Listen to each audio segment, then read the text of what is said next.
But one thing that I don't understand is, I mean, I think I understand what you're saying, Kevin, is that you don't really believe any of this, but you're there because you're going to help people that are still in that belief system. Was that what you were saying?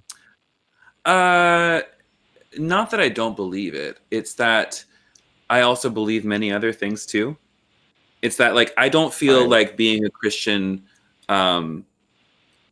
because I think about it this way, like the path of Jesus in my mind was also followed, like Gandhi. Like, I look at Gandhi's life, and the man was a Hindu, and yet he exemplified what it was to be selfless and kind and caring and put your body where your politics are.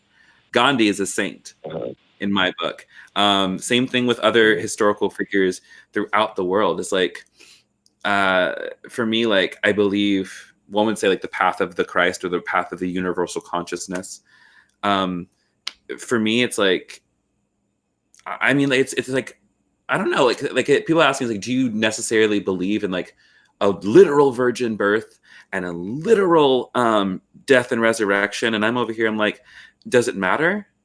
Because what does it matter if I believe in a literal virgin birth or a literal death and resurrection or a literal God incarnate in a human body if it doesn't actually change how I live? Because there's plenty of people who profess to believe that and are still horrible people and are putting people in cages. Like, and there's plenty of people who don't believe in Jesus at all who are doing better work than Christians. And so for me, I just, it's like, I guess I'm I have a question, and I mean, I'm not trying to. No. I just got fired. I didn't take any offense. Do you actually believe in those things, that there was a literal resurrection and stuff, though? I mean, is that something you actually believe? Or? I'm getting like a hard baby. Yeah, it's one of those things where it's like, I guess it's possible. Highly unlikely. Highly unlikely. And so, okay, it's one of those things where like I'd rather look at like because it's unprovable. I don't see it as a point to fight over. I think the more interesting conversation is to have like, what is the thing that God is raising to life in every single human? What is it to lay down the things that no longer serve me in favor of things that can bring me back to life? I think there's a lot deeper, the deeper esoteric meanings and symbolism of the resurrection and all the other like symbols within the life and story of Jesus.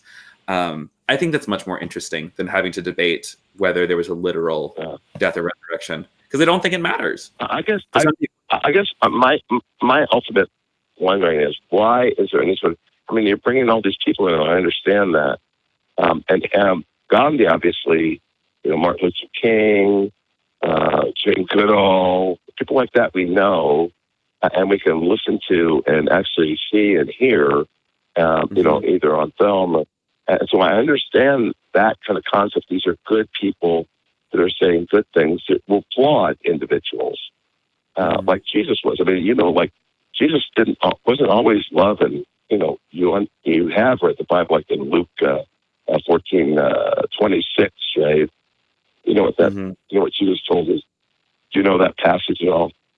Off the top of my head, even though I am a grad student studying the Bible, I'm not going to lie, I can't pull it like that. So if you can give me like a... I'll do it. Here, I've got it up for you. It's, if anyone comes to me and does not hate his own father and mother and wife, that verse, right, and children. And that's Jesus talking. So I understand there's a lot of good things that people said in the Bible about what Jesus said. But he's also got some weird shit. Right, and there's also... I mean, here's another interesting... Can I tell you something interesting? Sure. Being somebody who... This is what Jesus said, among other things. I am the firstborn of many sons. And what that's generally been translated to mean is that, like... Because I don't think that Jesus... It's one of the... that passage. Where's that at? I'm not familiar with that passage. To be honest, off the top, it's somewhere in one of the Gospels. I've been studying. I wish you had that down. I will say, if you Google it, you will find it. I am the firstborn of many sons. And so when I hear that passage in particular, I think like Jesus was literally trying to say, this is just the beginning. Is it like it's not going to stop with me? Like, you know, and Jesus also said, "You're going to do even greater things than me." And so that's just for reference, that's Romans 8:29. So it's not the Gospels. I apologize for being incorrect. So that's a letter from Paul. Interesting. Yeah. But what I think about this is like, I don't take the Bible at face value.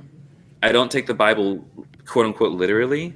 And I think that there's this misconception too that every single Christian looks at the Bible and takes it word for word. Mm-hmm. But we have to, like we said at the beginning, like look at the time Jesus grew up with, like the time that Jesus was on the earth. Patriarchy was the norm. They didn't have the word patriarchy. It was just that men ruled the world. There was actually a passage where a Syrophoenician woman comes up to Jesus and says, "Please come heal my daughter." And Jesus says to her, "It is not right for us to give bread to the dogs." Basically saying, I came for the Jews. I didn't come for you, Syrophoenician, you mixed breed dog. And she said to him, "Well, even the dogs, get the crumbs from the master's scraps from the table, right?" Yeah. And so what I see, I was like, this woman challenged Jesus in real time, and he changed his mind, which says to me, Jesus was wrong. And Jesus recognized his wrongness. And so if I follow in the same path, and I believe that as it would say also in Romans, I think that we are co-heirs with Christ, then I'm allowed to argue with it. I'm allowed to look at this text and say, that doesn't sound right. That doesn't sound good. Like my reason and my experience tell me that this is not good. So it's like, it's one of those things where we're allowed to argue. I just have a problem, because I understand that, you can have good teachings and stuff from all sorts of people, or people who thought they knew people, or were told about people that you're interested.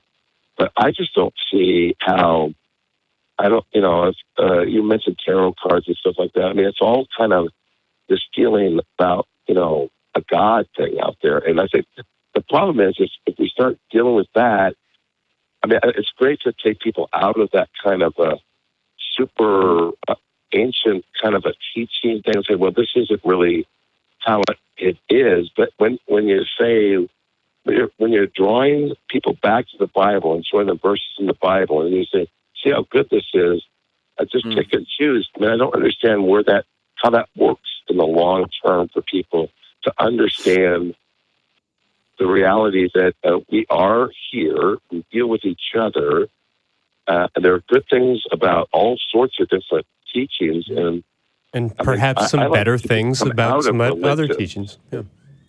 Yeah, but I just don't understand why, in the classic sense, I don't understand the Christian name tag, I guess. I'm just... Yeah.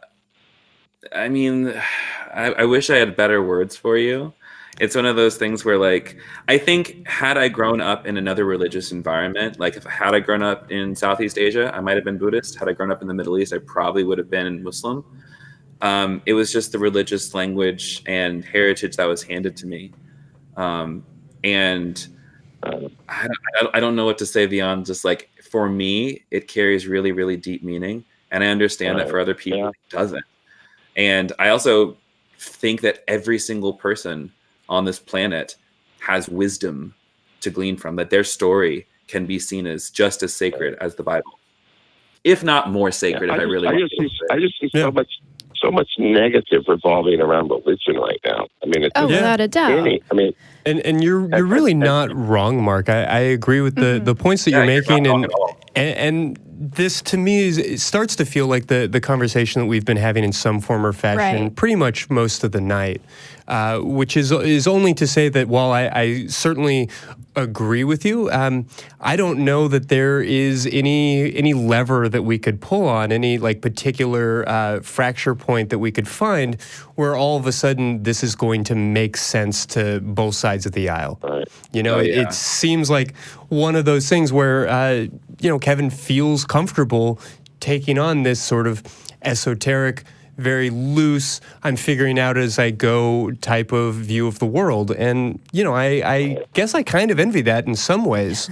In other ways, I'm baffled by it. But, I'm having my own journey too and searching for my own wisdom. So I guess I only bring this up to say that if there's any last thoughts or any other questions that you have, I want to give you some space for that. But this unfortunately feels like one of those impasses that we may be stuck at all night. Right. We do have a couple other callers as well. Yeah, and I appreciate you guys and being able to talk to Kevin. So thanks, and probably listening and actually watching now. So thanks. Well, awesome. Great. Thank you so much for hanging on the line, for being patient with us tonight. You have a great night. Yeah. Thanks, Mark. Bye bye. Yeah, I think this is interesting. The best kinds of conversations, guys. I'm very happy right now. This is what I was doing all through undergrad, was just cornering people and making them tell me their theology. Yeah. I mean, I think I can see both sides, having come from a religious tradition that went through a period of, very mystical. I was, I still love John O'Donohue, I think his name is. He's an Irish Catholic mystic. And for a while, that was my jam. Yeah, that's a thing. But I get where everyone's coming from here. It's just, I think at this point, I also don't know and can't wrap my mind around the concept of existence and how everything is just everywhere. Life is but a cruel mistress. Yes. But I think for me, I'm comfortable just saying I don't know, and I'm not going to put words on it yet.